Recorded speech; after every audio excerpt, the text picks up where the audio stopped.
முருகனின் அறுபடை வீடுகளில் எந்த திருத்தலத்தில் என்னென்ன சிறப்புகள்? முதல் படை திருப்பரங்குன்றம் முருகன் கோயிலில் முருகன் தெய்வானையுடன் மணக்கோலத்தில் காட்சி தருகிறார். இங்கு மலை வடிவில் சிவபெருமான் அருள் புரிகிறார். அமர்ந்த கோலத்தில் முருகன் காட்சியளிப்பது சிறப்பாகும். இரண்டாம் படை வீடு திருச்செந்தூர் கடலோரத்தில் அமைந்துள்ளதால் திருச்சீரலைவாய் என்றும் ஜெயந்திபுரம் என்றும் பெயருண்டு.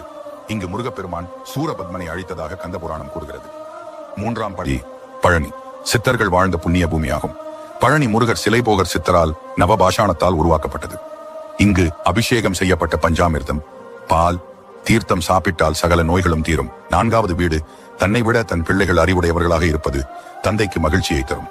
அதையொட்டி தன் பிள்ளையின் வாயால் பிரணவ மந்திரத்தின் பொருளை கேட்டு பிள்ளை குருவாக இருக்க தானே சீடனை போல் அமர்ந்து கேட்டார். அதனால் சிவகுருநாதன் என்ற பெயரை முருகப்பெருமான் பெயர் பெற்றார். ஐந்தாவது வீடு திருச்செந்தூரில் சூரனை வதம் செய்த முருகன் திருத்தணிக்கு வந்து கோபம் தணிந்து சாந்தமாக அமர்ந்ததால் தணிகை என இவ்வூர் பெயர் பெற்றது. வேடர் குலத்தில் பிறந்த வள்ளியை முருகன் காதல் திருமணம் புரிந்து கொண்ட இடமே திருத்தணியாகும். அருணகிரிநாதர், முத்துச்சாமி தீட்சிதர் ஆகியோரால் பாடல் பெற்ற தலம். ஆறாவது வீடு அறுபடை வீடுகளில் 6வது வீடாக விளங்குவது சோலைமலை.